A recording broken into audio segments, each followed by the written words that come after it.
एक दिन भाभी कमरे में अकेली बैठी थी। सागर उनके सामने आया और बोला, भाभी क्या आप मुझे शादी के बाद के बारे में सिखा सकती हैं? यह सुनते ही भाभी बहुत डर गई। उसने सागर की ओर देखा। वह अब समझ गई कि सागर उससे क्या चाहता है। वह सागर से कहती है कि वह उसकी भाभी है और ऐसा कुछ नहीं हो सकता। सागर सुनने के मूड में नहीं था। सागर ने भाभी को गले लगा लिया और बोला, भाभी मुझे नहीं पता कि शादी के बाद रात को क्या करना है। आप मेरा मार्गदर्शन करें। भाभी का चेहरा सफेद पड़ गया। उन्होंने सागर को धक्का दिया और बोली, सागर तुम क्या बात कर रहे हो? क्या तुम पागल हो? मैं तुम्हारी भाभी हूँ।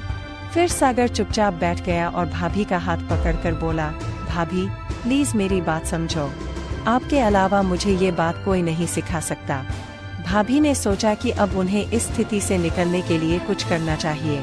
उसने सागर से कहा, मैं तुम्हारे लिए कुछ नहीं कर सकती। मैं तुम्हारी भाभी हूँ और वह जानती थी कि उन दोनों के बीच कुछ नहीं हो सकता। लेकिन सागर मानने के मूड में नहीं था। उसने बार बार भाभी से अनुरोध किया। भाभी ने खुद को संभाला और बोली, सागर मैं तैयार हूँ लेकिन। नमस्कार दोस्तों। सागर को अपनी भाभी के प्रति कुछ अनोखा आकर्षण महसूस हुआ। उसकी सुंदरता उसके लिए अद्वितीय थी। उसके काले रेशमी बाल, भावपूर्ण आँखें और उसकी मखमली त्वचा उसका दिल जीत लेती थी। भाभी ने भी सागर से अलग रिश्ता बना रखा था। वह हमेशा उसे अपने करीब महसूस करती थी और उसका व्यवहार बहुत प्रेमपूर्ण और स्नेहपूर्ण था। सागर की नजर लगातार उस पर टिकी रहती थी। एक बार घर में सिर्फ सागर और उसकी भाभी ही थे। बाकी सभी रिश्तेदार एक शादी समारोह में बाहर गए हुए थे। उस सुकून भरे पल में सागर को उसके साथ एक अलग भावनात्मक रिश्ता बनता हुआ महसूस होने लगा। दोपहर के भोजन के बाद भाभी आराम करने के लिए लेट गई। सागर उनके कमरे में गया और धीरे से उन्हें उठाया और पूछा, भाभी क्या आप थक गई हैं? भाभी बोली, हाँ थोड़ा थक गई हूँ। भाभी ने आंखें खोली और पूछा, सागर तुम क्या कर रहे हो?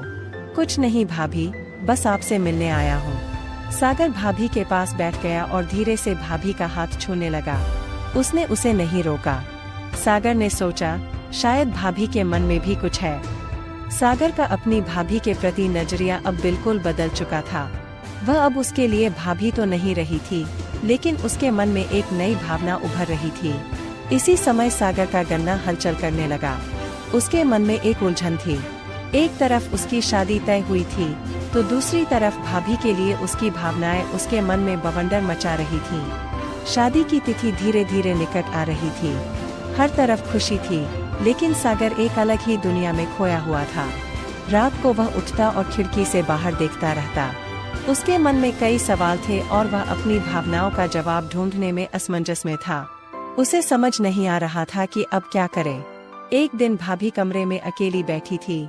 सागर उनके सामने आया और बोला, भाभी क्या आप मुझे शादी के बाद के बारे में सिखा सकती हैं?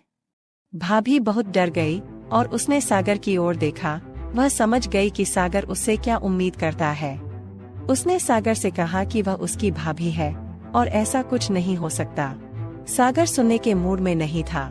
सागर ने भाभी को गले लगा लिया और बोला, भाभी मुझे नहीं पता कि शादी के बाद रात को क्या करना है। आप मेरा मार्गदर्शन करें। भाभी का चेहरा बदल गया। उसने सागर को धक्का दिया और बोली, सागर तुम क्या बात कर रहे हो? क्या तुम पागल हो? मैं तुम्हारी भाभी हूँ। फिर सागर चुपचाप बैठ गया और भाभी का हाथ पकड़कर बोला, भाभी प्लीज मेरी बात समझो। आपके अलावा मुझे ये बात कोई नहीं सिखा सकता। भाभी ने सोचा कि अब उन्हें इस स्थिति से निकलने के लिए कुछ करना चाहिए। उसने सागर से कहा, मैं तुम्हारे लिए कुछ नहीं कर सकती। वह जानती थी कि वह उसकी भाभी है और उन दोनों के बीच कुछ नहीं हो सकता। लेकिन सागर मानने के मूड में नहीं था। उसने बार बार भाभी से अनुरोध किया। भाभी ने खुद को संभाला और कहा, सागर मैं तैयार हूँ। भाभी ने सागर की आंखों में आंखें डालकर उसकी तरफ देखा। उसने गहरी सांस ली और बोली, सागर मैं तुम्हारे मन की बात समझती हूँ और मैं तुम्हें ये सब सिखाने के लिए तैयार हूँ। लेकिन रात को खाना खाने के बाद मैं तुम्हें सिखाऊंगी। तुम्हें अभी बहुत कुछ सीखना है। यह सुनकर सागर बहुत खुश हुआ। उसने भाभी को गले लगा लिया और बोला, भाभी आप बहुत अच्छी हो। भाभी ने सागर को तो शांत कर दिया, लेकिन उनका लाल ब्लाउज पीली साड़ी और काला रंग उनकी सुंदरता में एक अनोखा आकर्षण ला देता था। उसकी गोरी त्वचा और काली आंखें सागर को उसकी ओर आकर्षित करती थीं। रात को भाभी सागर के कमरे में आई। उन्होंने सागर को बिस्तर पर लेटा दिया। भाभी ने सागर के गाल पर हाथ रखा और बोली, सागर, आज मैं तुम्हें बहुत कुछ सिखाती हूँ। उसने धीरे से बटन खोल दिया। सागर यह देखकर आश्चर्यचकित रह गया। भाभी अभी भी तरोताजा और आकर्षक लग रही थी। उसने सागर को अपने पास खींच लिया और उसके कान में कुछ फुसफुसाने लगी। सागर शर्म से लाल हो गया। उसे लगा कि आज उसकी जिंदगी का खास पल है। सागर ने जेब से एक गोली निकली और खा ली।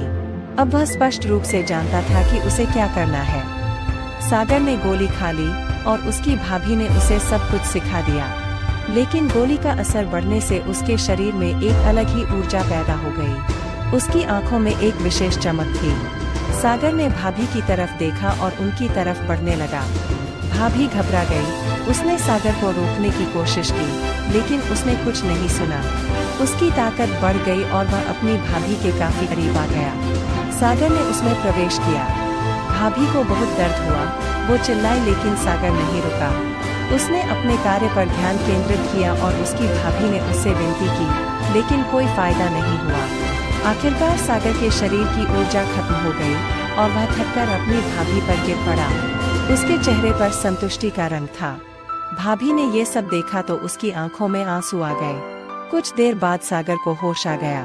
उसने इधर उधर देखा तो उसकी भाभी उसके बगल में सो रही थी।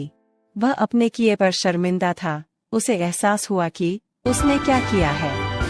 सागर उठ बैठा और भाभी को जगाया। सागर ने उसे गले लगाया और माफी मांगी। भाभी ने उसे माफ कर दिया और कहा कि उसका ऐसा करना ठीक नहीं है। फिर वे दोनों अपने अपने कमरे में चले गए। दोस्तों, अगर आपको यह कहानी पसंद आए तो लाइक करें और चैनल को सब्सक्राइब करना ना भूलें। मिलते हैं अगले ऐसे ही